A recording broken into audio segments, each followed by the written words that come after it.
작년 한 해 합천은 너무나 가슴 아픈 한 해를 보냈고 그 아픔이 아직도 진행 중이라 합천 구민의 한 사람으로서 시린 마음으로 이 자리에 섰습니다.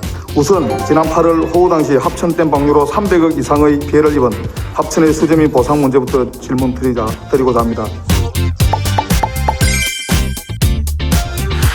수해전 집중호우 예보 당시 합천군은 한국수산공사에 수위 조절 요구를 했지만 요구는 묵살되었고 작년 8월 6일부터 10일까지 누적 강수량이 367mm에 달하는 기록적인 폭우가 발생하자 8월 8일 합천댐은 초당 2,700톤의 물을 방류하여 한강 하류 지역은 예고 없이 물 배락을 맞았습니다. 분명히 막을 수 있던 인재는 그렇게 발생되었습니다. 피해 주민들은 대책위원회를 구성해 신속한 수해 원인 조사와 현실적인 배상 방안을 마련을 위해 수십 차례 항의와 건의서를 전달해 보상을 요구했습니다. 작년 11월이 되었어야 정부 지방자치단체 추천 전문가 및 주민 대표가 참여하는 댐 하류 수해 원인 조사 예비로 확대 개편에 활동에 들어갔고 올해 1월에서야 합천 난강댐 하류 수해 원인을 객관적으로 밝히기 위한 전문기관 조사 용역에 들어갔습니다. 수해 피해 보상을 위해 경남도에서는 어떤 노력을 하고 있는지 작년 수해 이후 경남도에서 세운 재발 방지 대책이 있다면 말씀해 주십시오. 두 번째, 녹동강물 부족 문제 해소를 위한 개성량인 합천의 한강 취수장 설치와 관련해 질문드리고자 합니다. 환경부는 낙동강 수질 개선과 공급 다변화를 골격으로 하는 낙동강 유역 통합 물관리 방안을 발표했습니다. 물 공급 다변화를 위한 구체적인 치수 방법으로 한강 하류를 활용해 45만 톤을 공급하겠다고 제안했습니다. 하지만 한강 하류에 취수장이 설치된다면 수도법에 따라 취수장 상류로 유하거리 20km까지 공장 설립 제한구역으로 지정되어 합천의 10개 읍면이 개발 행위에도 제한되고 농사진들도 비료나 농협도 제대로 칠 수 없게 됩니다. 상수법 보호구역이 지정되면 공장이나 건축물도 제대로 못 짓고 정개축 또한 까다로운 심의를 거쳐야 하고 심지어 공공시설물로차 환경보호 승인 절차를 거쳐야 합니다. 이렇게 된다면 합천은 개발이 멈춘 고립지역으로 쇠퇴의 길을 걷게 될 것입니다. 한강 취수장 설치 계획은 합천구민 생존권 보장의 바탕을 두고 재검토되어야 합니다. 주민들이 수용할 수 있는 충분한 보상안 마련과 함께 지역 발전의 계기가 될 수 있도록 최선의 노력을 다하겠습니다. 다음은 동남권 메가시티를 추진하는 과정에서 서부 경남의 구체적인 발전 방향에 대해 질문드리겠습니다.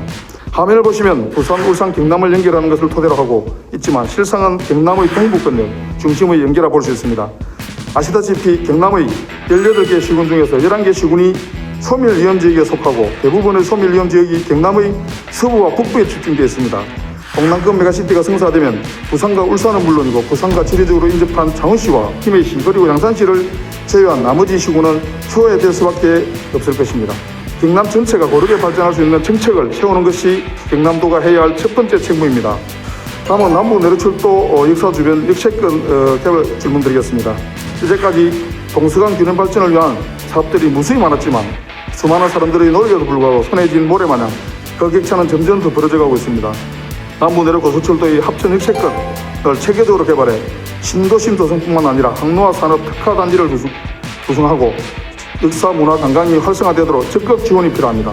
지금이 서부 경남의 존재 기로입니다. 이번 기회가 합천 경제뿐만 아니라 경남의 경제 성장 경쟁력을 크게 빛날 수 있도록 만들어야 합니다. 다음은 도농 교육 격차 해소를 위한 방안 마련과 관련 질문드리겠습니다.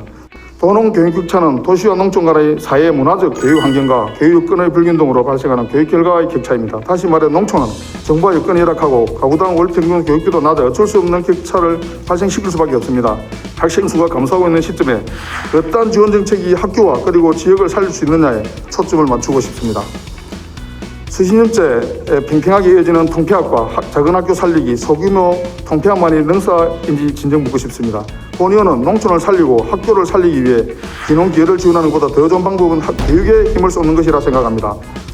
농촌 학교에 대한 학생들과 학부모들의 요구에 부응하는 차별화된 교육 여건을 마련하는 것입니다. 이들 사례를 면밀히 살펴서 우리 지역에 맞는 학교를 만들어 가야 합니다. 다음은 도내 폐교 활용 방안과 관련된 질문을 드리겠습니다. 표를 보시면 이제까지 메가교원 폐교가 총 폐교수의 85%를 차지하고 있습니다. 위아동 폐교 중에서도 매각 계획이 있는 폐교수를 포함하면 전체 폐교 60%는 모두 매각 처리하게 됩니다. 교육청에서 2021년 미아동 폐교의 31%를 감축을 목표로 하는 2131 프로젝트를 시행하는 걸로 알고 있습니다.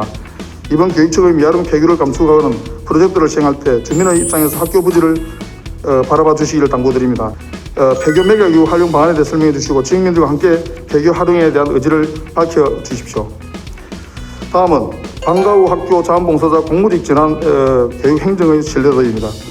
최근 경남교육청이 방과 후 자원봉사 348명을 교육 공무직으로 전환시켜 교사 업무를 경감시켰다고 배웠습니다. 고용 안정을 바라는 이들에게는 좋은 정책임에도 불구하고 또 이 자리를 바라보는 이에게는 공정함이 깃들어야 하는 정책으로 그 원칙이 분명해야 합니다. 작년 말 청와대 국민청원을 통해 우리 교육청의 형평성을 고려한 채용을 촉구하는 글이 올라오게 되었고 올해 1월 초 학부모 모임의 시민단체는 교육부 감사를 청구했습니다. 1월 19일 있었던 공무직 전환 면접시험을 앞두고 1월 14일 시험 잠정 연기하였습니다. 그리고 돌연 정규직 전환 심의위원회를 구성해 채용 방안을 마련한다고 발표했습니다. 그러므로 시간이 많이 들더라도 충분한 협의 과정과 의견 수렴이 필요했고 이해관계자들의 입장과 처우에 대한 고려가 있어야 했습니다. 본의에는 다만 원칙이 무엇인지를 아는 교육 행정이기를 바랍니다. 의원님께서 우려하고 계신 바를 충분히 감안해서 당초 우리 교육청에서 의도했던 정책 성과를 거둘 수 있도록 만전을 기하겠습니다. 우리 지사님과 교육관계 학교를 신경을 쓰는 부탁 말씀드리면서 본의원 질문을 마치도록 하겠습니다. 예, 여기까지 경청해 주셔서 감사합니다. 고맙습니다.